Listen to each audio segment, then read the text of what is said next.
What control settings should I use? It's a question asked by many players both new and old.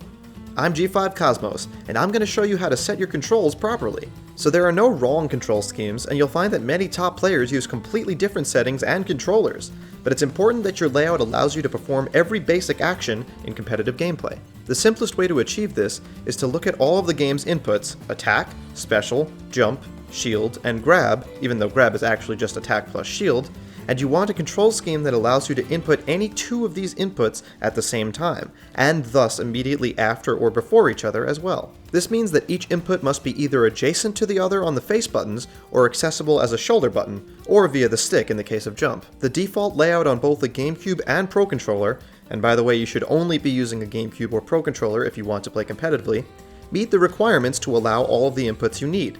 But there are a few changes that you'll likely make due to preference and convenience, and depending on these changes, other adjustments may then be needed to restore all of the necessary inputs.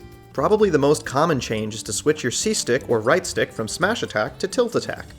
Although mostly a preferential change, this objectively makes overall control more consistent, as it's harder to perform a tilt with the control stick or left stick than to perform a smash attack, because the tilt requires a subtle input, so doing tilts with your C-stick and smashes with your control stick makes misinputs between smashes and tilts less likely. It's especially hard to do a running tilt without the C-stick set to tilt. Another extremely common change is to turn stick jump off. As a quick side note, stick jump was always called tap jump before Ultimate, so if you're new to the game and hear someone say tap jump, that's what they're referring to. People turn off stick jump because it can be easy to press accidentally when moving, it makes upward aimed control stick attacks cause unintended jumps, and it's not a consistent way to jump normally, considering empty short hops are very awkward with the stick. Turning stick jump off comes with one issue though. Inputting a rising aerial while holding the other direction is now not possible without clawing. I'll explain clawing later. This is because you no longer have a way to press jump and immediately use the C-stick, because Y and X are too far away.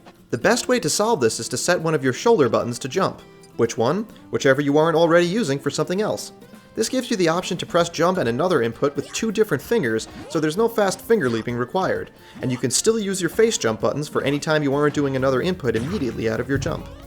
Even then, there's nothing wrong with flicking or rolling from Y or X to A, but that just won't allow you to do an aerial while jumping in the opposite direction, and may cause unwanted jump cancel up smashes when attempting up airs. Beyond this, you can set your controls any way you like, just make sure that every necessary input combination is possible. It's also worth noting that some players opt to set the D-pad to something besides taunts, so they can use it for mashing. There are a few more things to discuss when setting controls. What about rumble, A-B smash, and stick sensitivity? Rumble is probably the most preferential control setting there is. If you like it, use it. If not, don't. I personally used rumble in Melee and Brawl, but in Smash 4 and Ultimate they made it rumble way more often for some reason. It even rumbles when you shield. It's a bit too much for me. A-B smash isn't necessary, but if you use tilts on the C-stick and you have trouble getting smashes with the left stick, you might find A-B smash easier, so try it out. Stick sensitivity is interesting and it's a new option for Ultimate.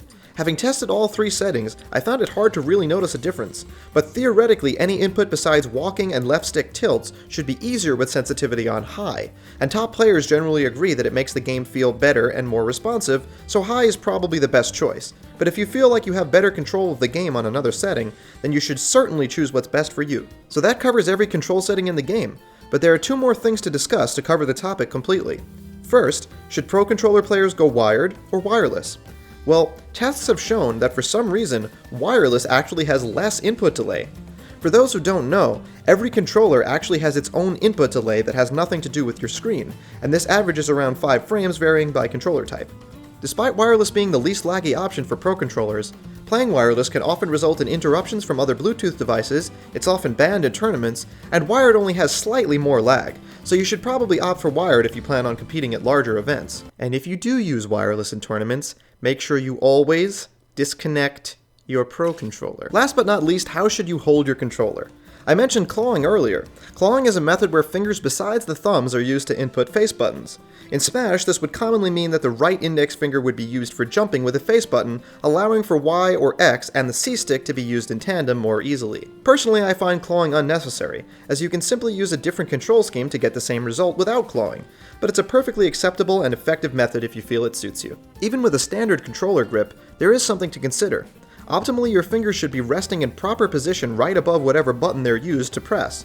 A while back I noticed that my right index finger rests quite far away from the R button, and even if only slightly, this slows down my R presses because of the additional time it takes my finger to travel.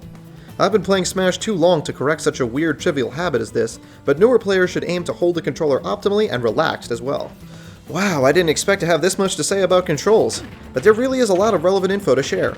Let me know in the comments what controls you use. Thanks for watching, and please subscribe to Game5 Smash for more videos like this, and now you can also join as a channel member to have me personally review your gameplay and help you get better. See you in the next video!